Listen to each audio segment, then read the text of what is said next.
让我们有请来自 OVH 开发运营工程师 Paweł Sadowski 为我们带来他的发言，大家欢迎。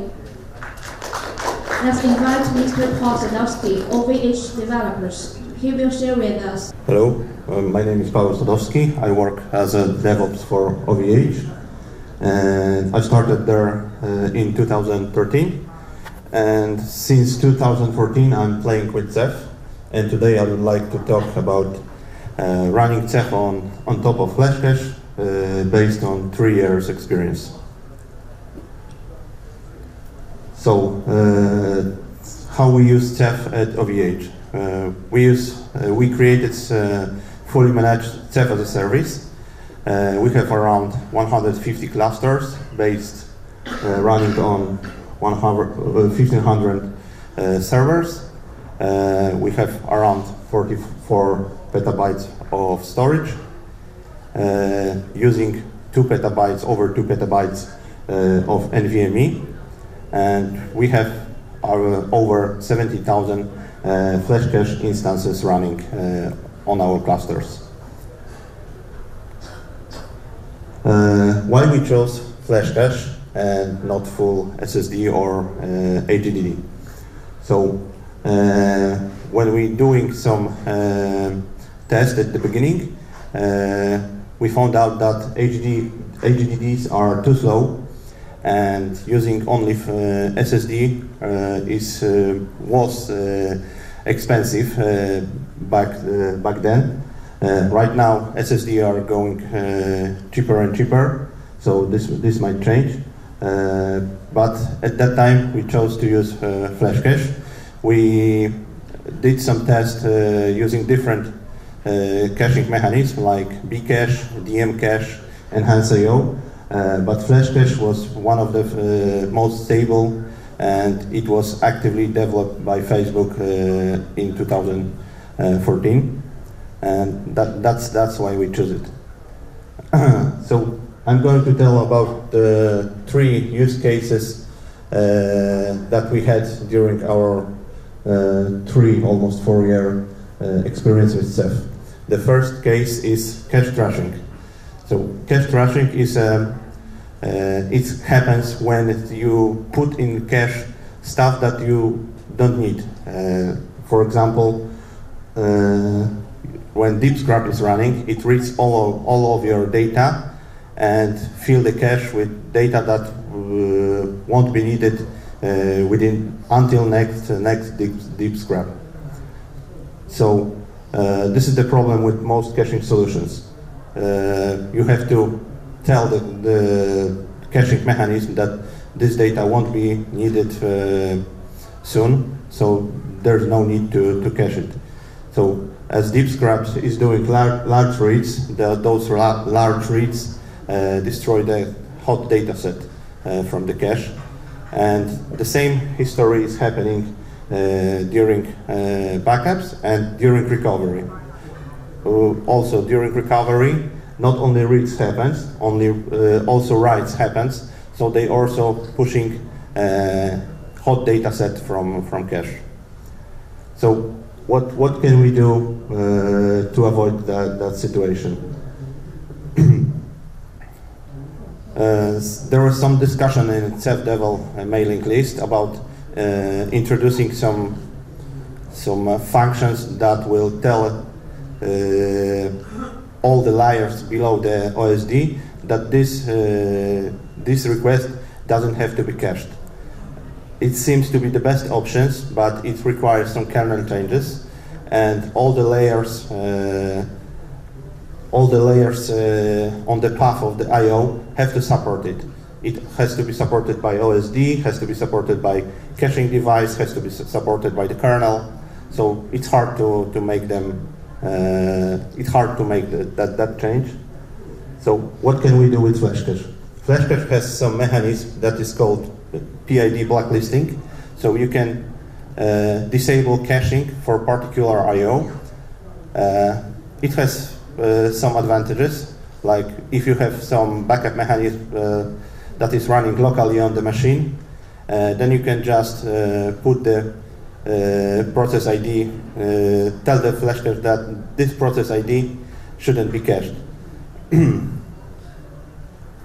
With deep scrap, it's not that easy to find the thread ID that is actively working, and the PID blacklisting works only with direct I/O. So when you have writes that were delayed and they are flushed from the system buffer, they are coming from kernel, so you don't know the process ID. So we couldn't use that solution. So another solution that Flashcache Flashcache is supporting is skipping sequential threshold. So Flashcache, when you do large reads or large writes in sequence, Flashcache can detect such situation and can skip caching of such I/O. So all of the operation that I mentioned before, like deep scrap, recovery, backup, are usually big operation. So it's easy to detect them and skip caching for such I/O. This can also help with client I/O doing some large writes or large reads, like video files or something like that. And you can configure the threshold that will allow Flashcache to detect that sequential operation. And it turns out that it works pretty well in our case. Second story is about matching the block size on the layers, on the storage layers. So when we were checking our latency on our clusters, we noticed that client's latency is becoming higher and higher for an unknown reason. We found out that the client was doing some snapshots and forgot to remove those snapshots. And multiple snapshots on the same image are causing large sets of data that needs to be saved in X attributes. And we were missing some X attribute config value that would move storing X attributes from XFS to level DB. Those had such effect that each write to the new write that will try to copy and write some block will have to also update the X attributes, and this took too much time, like 300 milliseconds. And so after adding this option, we saw that the latency has dropped to the normal levels. So this option was not mentioned in the documentation. So that was one of the first pull requests that has been merged to documentation from our side. So there was also another problem, that Flashcache doesn't cache requests other than 4 kilobytes. Our XFS was formatted with 4 kilobytes data block, but we forgot about metadata. So after changing metadata to 4 kilobytes also, we saw also another improvement in latency.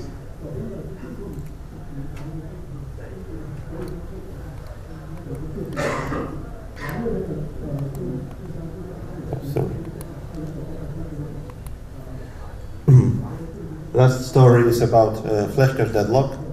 So we had some machine after a year or something like that. We had some machines freezing randomly and without any apparent reason. So the effect was that the machine gets load over 1000. We only saw blocked I/O on the machine, and the only solution was to hard reboot the server. So when we started to investigate that issue, we had to gather some data. So first thing was to enable kernel crash dumps on our servers. That is tricky because to enable that you have to reboot the server. So we had to reboot a lot of servers to catch enough data to analyze. And after that we started to analyze data. We had to dig in the kernel to find what's happening.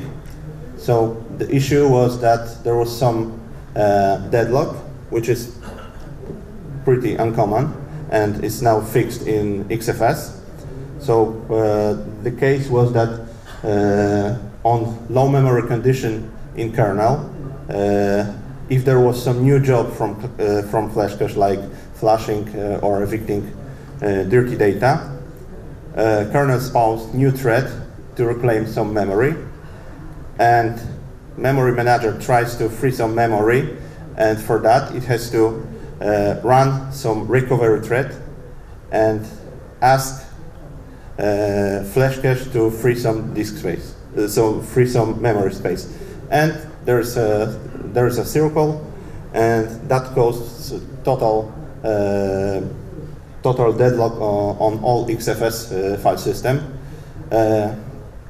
We used another file system for the OS, so we were able to log into that server, and that's why we could find what's happening.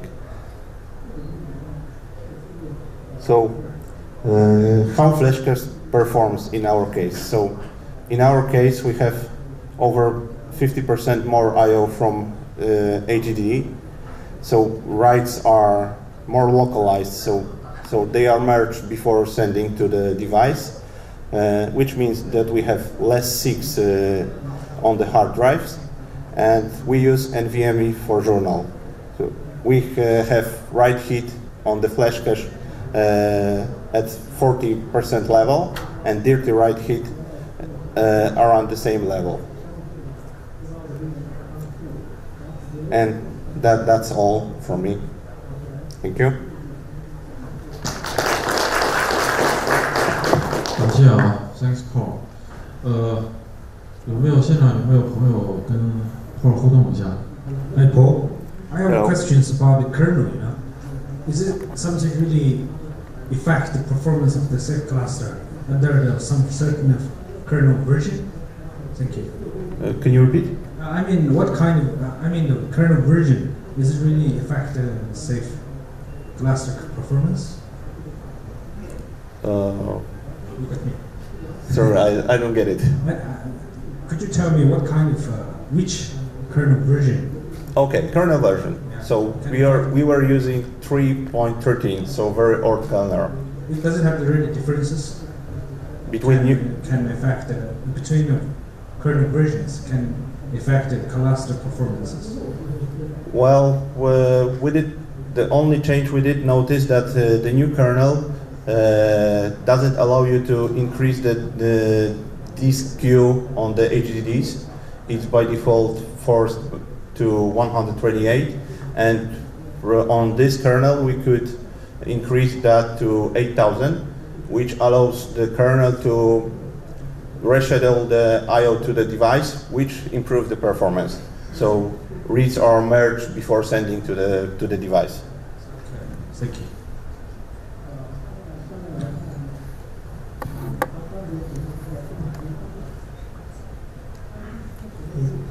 So might have done the performance benchmarking, like running a plain cluster without Flashcache and without with Flashcache.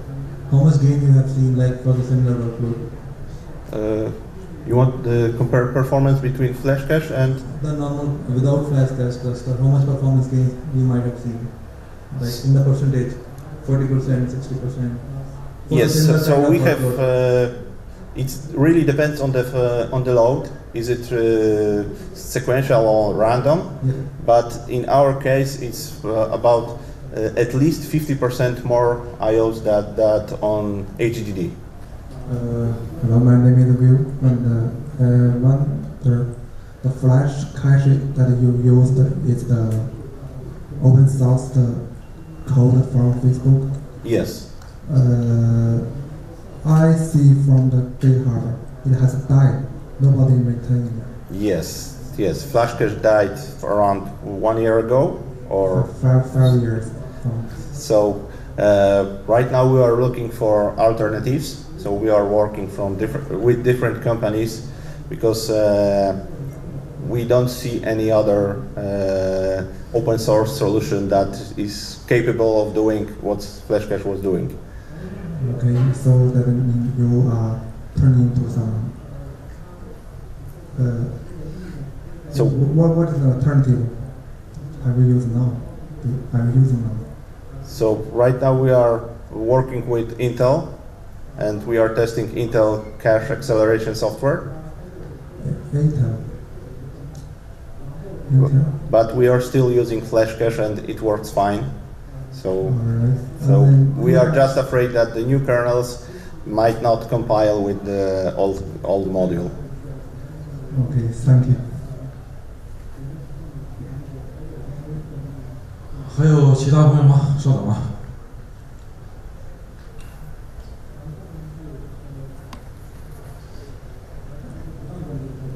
Just kind of curious, I went through the same process probably around the same time. We ended up with Bcache.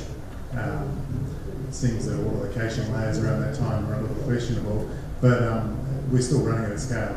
It still works well, and it's taken on new maintainership recently, and kind of has a bit of new life in it. So it's still worth looking at, in my opinion, if you're looking for a caching layer there, because without it, we couldn't run a hard drive-based cluster. The performance wouldn't be good enough, but it's really helped us get caching. Okay, so we were testing Bcache almost 4 years ago, and it was just the beginning of the Bcache. Yeah. And right now Bcache has become Bcache FS.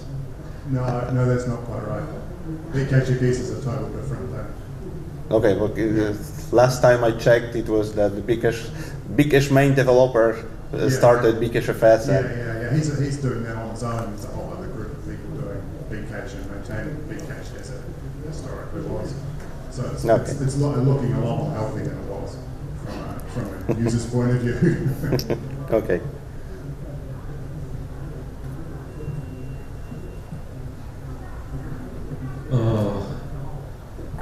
那就这样，还有其他的朋友们还有提问的，